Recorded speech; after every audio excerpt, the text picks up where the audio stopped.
Mr. President, St. Kitts and Nevis aligns itself with the statement that have been delivered by Barbados on behalf of the Caribbean community, CARICOM.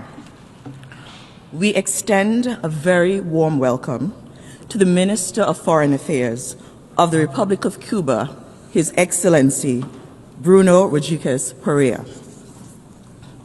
Mr. President, the government and people of St. Kitts and Nevis stands in solidarity with our Caribbean brothers and sisters who have been impacted by the catastrophic and destructive Hurricane Melissa. We acknowledge that the road to recovery will be challenging, but we are confident that as a global community, our collective efforts will see you through.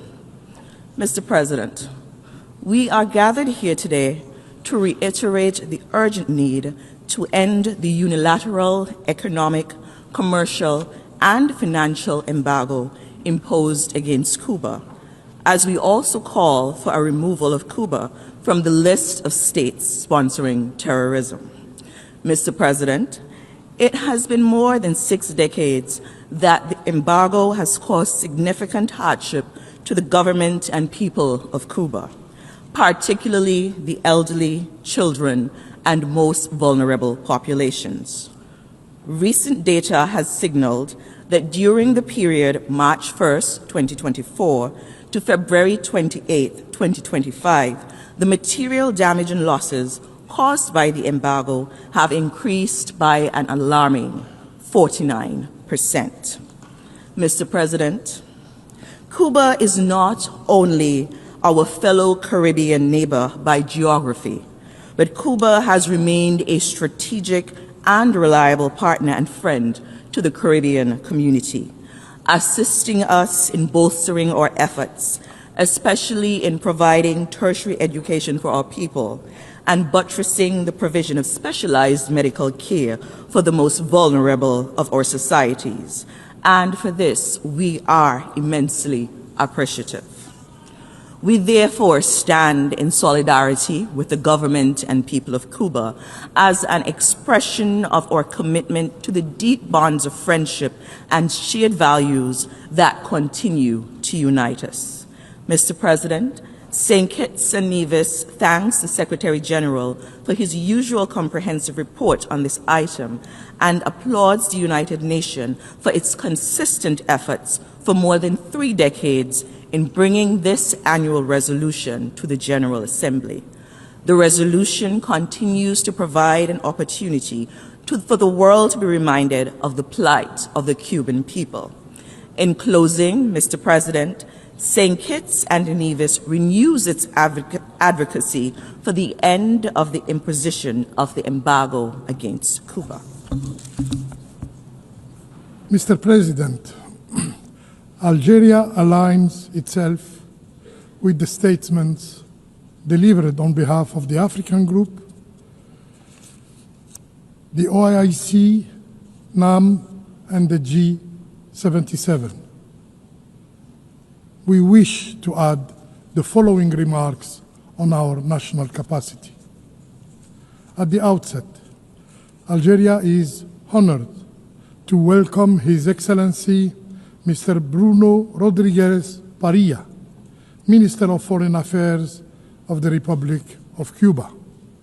We commend his country's enduring commitment to the principles of solidarity, dignity, and independence.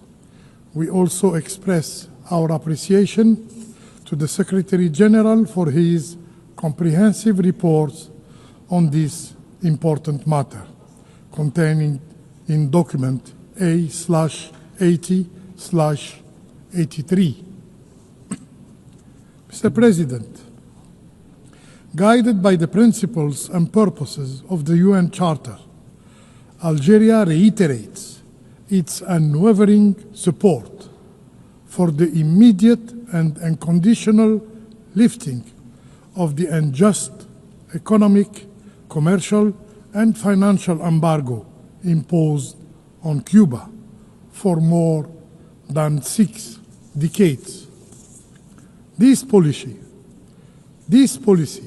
runs contrary to the fundamental principles of international law and of the Charter of the United Nations, including the sovereign equality of states, non-interference in internal affairs, and freedom of international trade and navigation. It remains one of the most enduring examples of unilateral coercive measures that contravene the spirit of multilateralism and the collective objective of the United Nations. Algeria expresses its deep concern and disappointment at the persistence of this embargo, its humanitarian and socio-economic consequences have been extensively documented in the Secretary General's report. The blockade continues to impose enormous hardship on the Cuban people and severely undermines Cuba's efforts to achieve the SDGs by 2030. We strongly oppose, by principle, the imposition of unilateral laws and decisions that affect the sovereignty and development of other states. Algeria firmly rejects all unilateral coercive measures not authorized by the relevant organs of the United Nations, as they violate human rights, as they hinder international cooperation, as they obstruct the well-being of peoples. In this context, Algeria calls for the removal of Cuba from the unilateral list of alleged state sponsors of terrorism, a designation that is unjustified and detrimental to international trust and cooperation.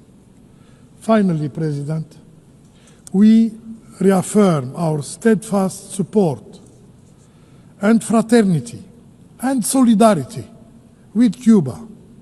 Accordingly, my delegation will vote in favor of the draft resolution, as we have consistently done in previous years.